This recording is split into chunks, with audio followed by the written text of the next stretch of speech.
The truth is, I sold my business in 2000, and I said to the FT, I'm going to do something good. And so it was on the record, and it was published in a magazine, so I suppose I had to do it.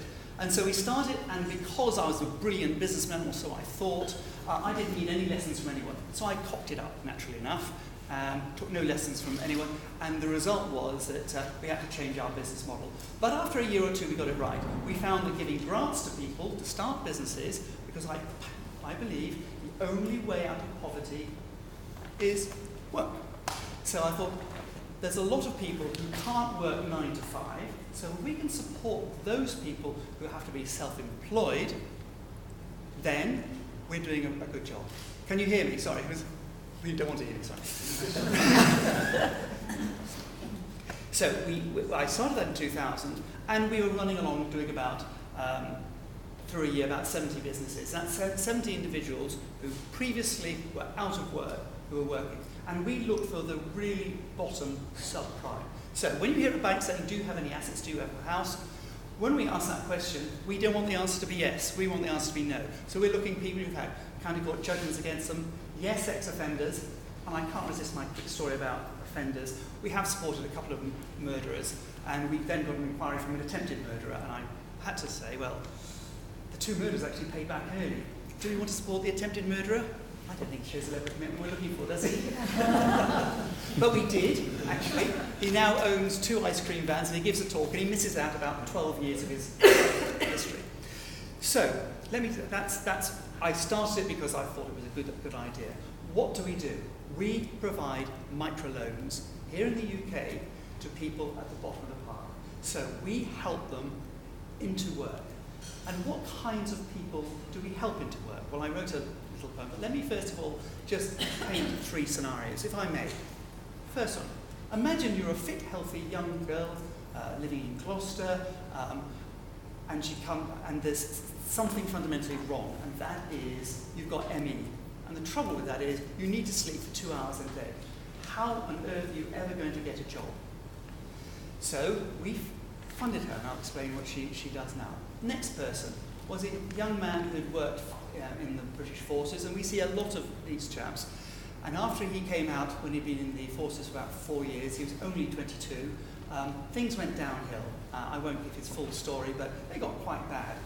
But he met a young girl, picked himself up, and he decided to get a job. And he applied for 150 jobs. Nobody wants to employ an ex-con. That's the truth. And he came with a great idea. The final person is a chap who was in middle age, 47, 48, had been losing his sight for a long, long time, but he'd got a senior role, and he expected to get a senior role. He was trying for 18 months, and he got down to the short list, because on paper he looks great, and when they noticed that he was like this when he was reading, he never got a job, and he realised he probably would never, ever get a job. That means he's out of work forever. We backed each one of those. The first one, the girl who had ME, is Pia. She now is working in Gloucester, and she has her own little shop and employs 4 people. The second person is Peter, who works in Swindon, and great place if you want to have your attics cleared, because it's cheaper than a skip, and he does the work for you for about 70 or 80 pounds.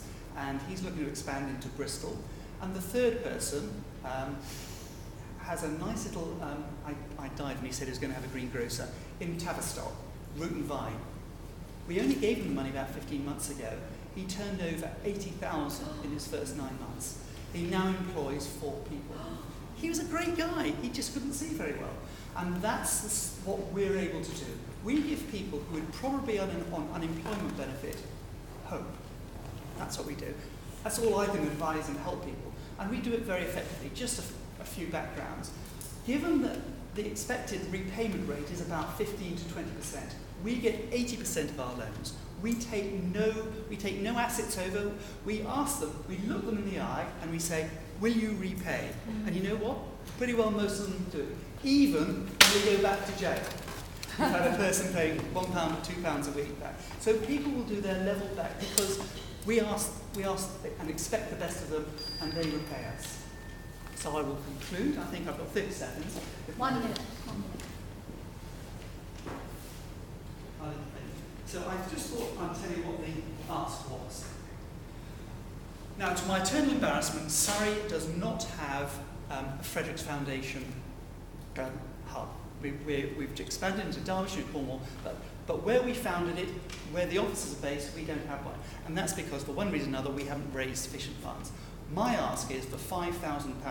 And what does that buy us? Well, first of all, how about this for a business proposition? I commit we will put 40,000 into Surrey. I commit that we'll start 10 new businesses.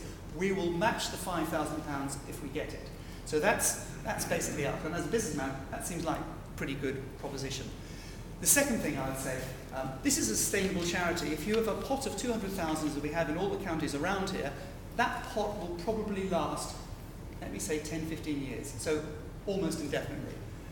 We are highly effective, I believe, and that is verified by a third party in the Centre for Social Justice, and finally, because we give hope. Thank you very much.